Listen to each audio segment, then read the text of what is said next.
Olá, tudo bem? Hoje em dia as empresas costumam apresentar, geralmente em um quadro, seus valores, visão e missão. Se esse canal fosse uma empresa, a sua missão seria mostrar às pessoas as fragilidades das crenças que elas alimentam. Acontece que isso não é indicado para todos, né? Você sabe disso, nem todos estão preparados para perceber os furos de seus sistemas de crenças, que a um exame rápido se apresentam geralmente bastante coerentes e seguros. Eu ainda recebo algumas críticas no sentido de que tirar as crenças das pessoas pode ser prejudicial. Eu sei disso. Tudo pode ser prejudicial. Uma série da Netflix pode influenciar negativamente uma mente mais influenciável, né? Assistir o show da Xuxa todas as manhãs nas décadas de 80 e 90 pode ter sido motivo de retardamento e manutenção de ilusões obsoletas na cabeça de muitas crianças que hoje são pais e mães por esse rico Brasil varonil. Assistir o Big Brother pode deixar você completamente sequelado. Deixar de prestar atenção na aula, ficar trocando mensagens no celular enquanto a aula está ali acontecendo, isso pode produzir mais alguns milhões de burros e burras adestrados para serem usados futuramente como massa de manobra. Ouvir funk, mesmo que o som esteja saindo do carro de alguém. Ouvir funk pode dar vontade de sumir do mundo. Assistir a programas de culinária pode deixar você e sua família muito gordos. Ou, em alguns casos, pobres metidos à besta, que chamam uma cozinha de 6 metros quadrados de espaço gourmet. Espaço gourmet, meu filho. Puxa, cozinha e olhe lá, Você sempre corre algum risco, nós sempre corremos algum risco. A verdade é que uma pessoa só perde ou abandona as suas crenças se ela estiver madura para isso. Durante alguns anos eu li matérias falando mal de Chico Xavier e nem por isso eu deixei de ser espírita. A maior parte das críticas que eu já vi em relação ao espiritismo são críticas risíveis, mesmo aqui nos comentários. Tem muita gente que critica o espiritismo e são críticas assim facilmente refutáveis. E algumas dão vontade de rir, só se nota que a pessoa não conhece, não sabe o que está falando. Nota-se claramente que a pessoa não sabe do que está falando. Eu só passei a levar algumas críticas em consideração quando me permiti duvidar e analisar com isenção. Esse suposto cuidado que eu deveria ter para com os crentes, quando digo crente é quem acredita, Não me refiro ao evangélico especificamente, eu mesmo fui crente espírita. Mas esse cuidado que deveria ter para com os crentes chega a me parecer insultuoso para com os próprios crentes. Agir assim seria assumir uma superioridade em relação a eles. Seria tratá-los como a crianças ingênuas que não podem descobrir que não existe Papai Noel e Coelhinho da Páscoa. Eu já passei por essa situação com meus filhos. Quando meus filhos mais velhos eram pequenos, hoje são adultos, mas quando eram pequenos, eu decidi contar a eles. Ficaram com uma cara meio de tacho, mas gostaram dos presentes do mesmo jeito. Com minha filha mais nova, deixei que ela descobrisse por si mesma. E tem um período em que a criança já está prestes a descobrir, Já descobriu que as personagens de desenhos animados são apenas personagens. Já sabe que os Papais Noéis de shopping são velhos barbudos fantasiados de Papai Noel. E alguns de seus colegas já sabem toda a verdade, Alguns colegas de escola ali já sabem a verdade. Para evitar que a criança descubra a farsa, seria necessário criar uma bolha, uma redoma em torno dela. Seria preciso protegê-la daquilo que ela possivelmente não queira saber. Então eu pergunto, você precisa que lhe protejam daquilo que você não quer saber? Você pelo menos faz ideia do que você não quer saber? Existe alguma coisa que você suspeita, mas que não gostaria de ter a confirmação? Ou perguntando de outro modo, até que ponto a verdade é positiva para você? Eu sei que em alguns casos a crença pode ser benéfica. Algumas pessoas talvez não lidassem bem com a descoberta de que a colônia Nosso Lar é uma invenção de Chico Xavier, ou que Jesus não andou sobre as águas, não transformou água em vinho, não multiplicou os pães e não ressuscitou. Por que não ressuscitou? Porque ninguém ressuscita.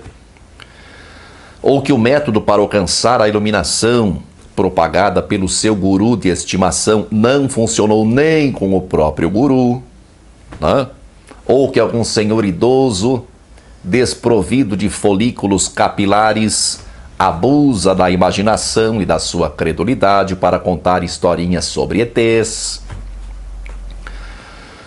Mas essas pessoas, se caem de paraquedas nesse canal, ao primeiro sinal de crítica a um de seus ídolos, param imediatamente de assistir o vídeo, às vezes fazendo uma paradinha para comentar que sentiu que a minha vibração está baixa, ou que a minha aura está escura. Se isso fosse com algumas pessoas de esquerda que eu conheço, seria o caso de perguntar se ela tem alguma coisa contra a aura escura. Pô, que negócio é esse? Qual é o problema de ter aura escura aí, tchê? Mas todos esses temores se resumem a uma coisa: a dificuldade que a maioria das pessoas tem em viver o presente. Porque nenhuma crença ou descrença interfere objetivamente na realidade presente.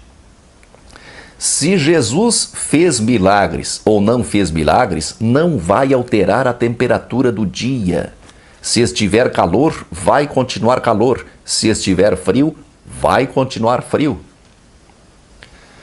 A crença em espíritos protetores não vai isentar você de suas obrigações. Você vai ter que levar exatamente a mesma vida, acreditando ou não que você está só. A crença na imortalidade da alma não muda sua situação presente. Se está tudo bem com a família, nada vai mudar se você deixar de acreditar. A dificuldade de viver o presente, a dificuldade de fixar a mente no agora, é isso que produz a busca por um sentido. A mente nunca está presente. A mente está vagando ou no passado ou no futuro. Se ela se fixa no passado, se a mente se fixa no passado, ela quer explicações para as injustiças que sofreu ou pensa ter sofrido, né? Quer explicações para ser como é. Se a mente se fixa no futuro, aí ela tem medo de que as coisas possam dar errado. Ela sente-se insegura ante o desconhecido e acaba abraçando alguma crença que lhe faça se sentir com os pés no chão. Eu não sei se você já percebeu, mas tudo é presente. O passado se apresenta em forma de memórias. O passado não existe concretamente. Não existe. Qualquer coisa que se reporte ao passado só pode ser experimentada no presente. Logo, o passado não existe. Você nunca poderá acessar o passado diretamente. E o futuro? O futuro só existe na imaginação. Você pode pensar que quando esse vídeo terminar, né, já será futuro em relação ao instante presente. Mas ao constatar isso, você estará no presente. Sempre no presente. Só existe o presente. E no presente não há nenhuma necessidade de crença. A mente foge do presente. A mente foge do vazio. A mente se sente segura estando ocupada por imagens que geram emoções. Então acessa o banco de memórias com seu acervo de imagens e vive muito tempo no passado, em função dessas imagens e das emoções que essas imagens provocam. Pode ser saudade, pode ser uma idealização romantizada, pode ser o vício, porque existe esse vício, o vício de lembrar de coisas tristes ou coisas que causem raiva. Pode ser qualquer emoção que preencha a mente. Se a mente não foge para o passado, a mente foge para o futuro. Sempre uma fuga do presente. Quando ela foge para o futuro, ela faz planos, ela imagina situações, ela busca imagens em seus arquivos para tentar se sentir como seria se já estivesse onde quer chegar, como se sentiria se acontecesse o que deseja que aconteça, como seria se conquistasse aquilo que quer conquistar. E nessa alternância entre lembranças do passado e imaginação do futuro, a vida passa e o presente raramente, muito raramente, é experimentado. Somos rebeldes todos nós. Se eu fosse Deus, castigaria todo mundo, até tu. Cambada de ingratos. Aqui imagina você dar um chocolate para uma criança e ela fica segurando o chocolate e lembrando do passado, quando ela tinha outros chocolates, né? Ou dos dias em que implorava por um chocolate e não tinha nenhum. Ou imaginando os chocolates que vai comer no futuro, quando tiver muito dinheiro e puder comprar um caminhão de chocolate só para ela. E enquanto ela divaga, o chocolate derrete na sua mão. Nós fugimos tanto, mas tanto do presente, que raramente, mas muito raramente, ficamos sem fazer nada. Sabe aquele sem fazer nada? Porque nós preenchemos as horas assistindo vídeos, assistindo filmes, séries, novelas, né? Jogando games, que não é a minha praia, né? Gíria velha, essa é a gíria dos anos 80, né? Não é a minha praia. Ou então qualquer outro passatempo. Você já reparou nessa palavra? Passatempo. Passatempo.